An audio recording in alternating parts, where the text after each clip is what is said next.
I'm Edie Lush, and I'm here inside the Hub Culture Pavilion. Absolutely delighted to be inside, first of all, because it's warm, and second of all, because I'm with the DigitalGlobe team. Thanks, you guys, for coming along. Shay, Stephanie, Taner, thank you very much. We've had some interesting conversations over the year. This conference, previous conferences, the amazing work you guys do with satellite imagery. Tell me first of all about the work that you guys are doing with the Bill and Melinda Gates Foundation. Well, we've been supporting the polio eradication efforts for several years right now.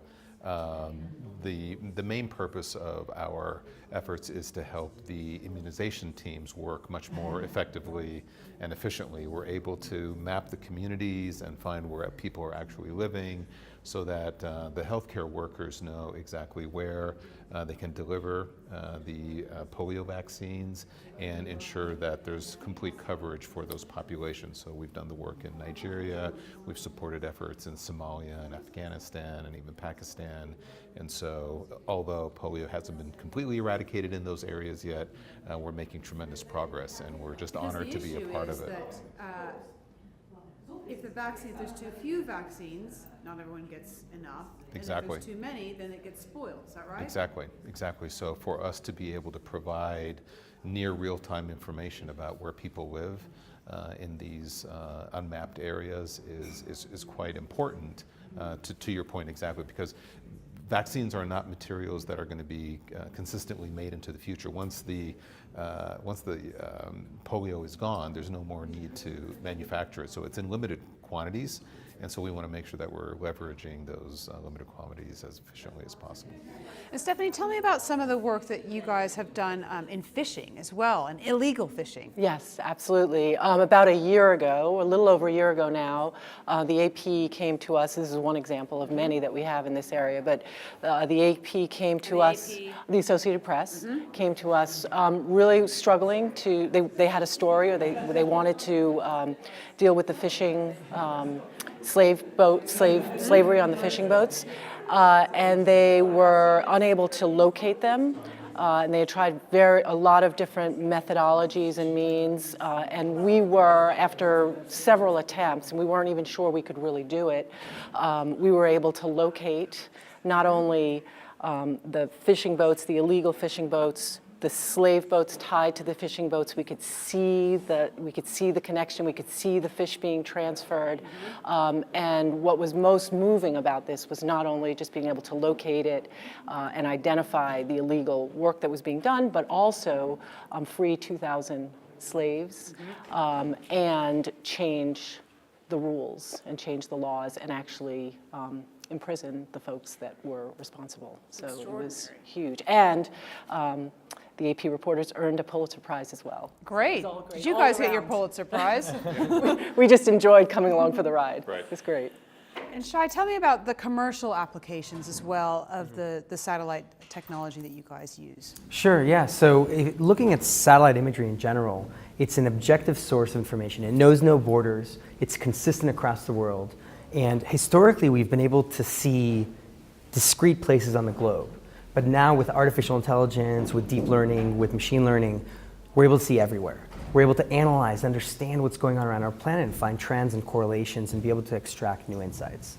So for example, for retail store placements, if you're gonna open up a new retail store or worried about distribution within existing stores, one of the things you might be interested in is in tracking the rising middle class in the developing world to understand where your next store ought to be.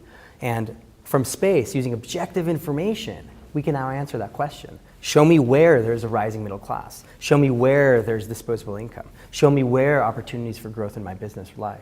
Do you think you could use satellite imagery to predict voting patterns? Interesting. So in order to predict voting patterns, you would try to look for correlations between things that can be observed with visual eyes, with machines, and especially from space. I would expect in certain communities the economic conditions of communities end up being pretty good predictors of how people vote, and that is absolutely trackable and correlated from space. But let's let the data speak for itself. It's not what I think; it's what the data shows. What's next? What are you most excited about this coming year? Well, we just launched our latest satellite, WorldView 4, this past year, so it basically doubled our highest resolution capacity. And whether What it's does the that mean? Can you see the Yeah, hairs on my head? not quite, not quite, but we basically have 30 centimeter or 1 foot resolution. And so we're able to identify things on the surface of the Earth that are, pretty detailed at that level. So whether it's the examples that Shay is talking about, whether it's identifying features on a boat, whether it's being able to look at building footprints or settlement footprints, as I just mentioned, in sub-Saharan Africa, all those use cases make use of our high-resolution imagery.